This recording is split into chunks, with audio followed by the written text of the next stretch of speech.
10 inch முறுக்கு மந்த்ரா கடலை எண்ணெயில நானே பண்ணுது ஒரு சேலஞ்ச். உங்களால இந்த மாதிரி முறுக்கு செய்ய முடியுமா? மந்த்ரா கடலை எண்ணெயில முறுக்கு செஞ்சு பாருங்க. ஓகே. தமிழகத்தில் தேர்தல் நடக்க இன்னும் ஓராண்டுக்கு மேல் காலம் இருந்தாலும் தற்போதே களம் சூடு பிடிக்க தொடங்கியுள்ளது. குறிப்பாக நடிகர் விஜய் தமிழக வெற்றி கழகம் என்ற அரசியல் கட்சியை தொடங்கி முதல் மாநாட்டை நடத்தினார். தமிழக பாஜக தலைவர் அண்ணாமலை ஆக்ஸ்போர்ட் பல்கலைக்கழகத்தில் சர்வதேச அரசியல் படிப்பை முடித்துவிட்டு மீண்டும் தமிழகம் திரும்பியுள்ளார். இந்நிலையில் வாக்காளர்களின் தற்போதைய மனநிலையை தெரிந்து கொள்ள சாணக்கிய டிவி கருத்து கணிப்பு நடத்தியது. இந்த கருத்து கணிப்பு தமிழகம் முழுவதும் சுமார் 3029 வாக்காளர்களிடம் நடத்தப்பட்டது. இதில் பல ஆச்சரியமான முடிவுகள் காத்திருந்தன. முதலாவதாக தமிழக வெற்றி கழக மாநாட்டிற்கு வந்த கூட்டம் குறித்த கேள்வி எழுப்பப்பட்டது. இதற்கு தமிழக வெற்றி கழக மாநாட்டிற்கு வந்த கூட்டத்தின் அளவு மோசம் என 12% பேரும், வழக்கமாக வரும் கூட்டம்தான் என 39% பேரும், முதல் மாநாட்டிலேயே இவ்வளவு கூட்டம் கூட்டியிருப்பது பிரமாதம் என 49% பேரும் கூறியுள்ளனர்.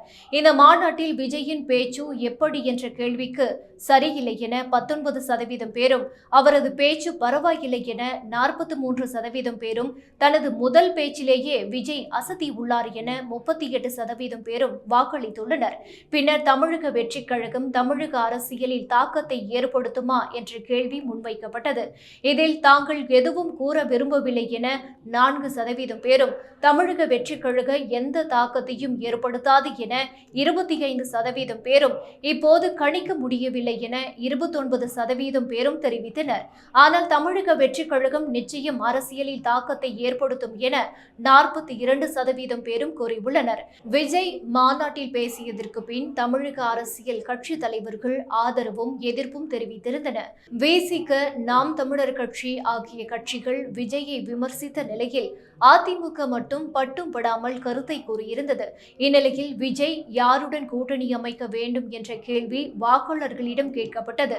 இதற்கு விசிகவுடன் கூட்டணி வைத்தால் நல்லது என 5% பேரும், நாம் தமிழர் கட்சியுடன் கூட்டணி வைத்தால் நன்றாக இருக்கும் என 11% பேரும், அதிமுகவுடன் கூட்டணி வைத்தால் நல்லது என 28% பேரும் கூறியுள்ளனர். ஆனால் விஜய் தனித்து போட்டியிட வேண்டும் என 55% பேர் விருப்பம் தெரிவித்துள்ளனர். அடுத்து முக்கியமாக வரும் சட்டமன்ற தேர்தலில் தமிழக வெற்றி கழகத்திற்கு வாக்களிப்பீர்களா என்ற கேள்வி வாக்காளர்களிடம் கேட்கப்பட்டது. இதற்கு தமிழக வெற்றி கழகவுக்கு வாக்களிப்போம் என 25% பேரும், இது குறித்து இன்னும் முடிவெடுக்கவில்லை என 33% பேரும், தாவேகாவுக்கு வாக்களிக்கும் எண்ணம் இல்லை என 42% பேரும் தெரிவித்துள்ளனர்.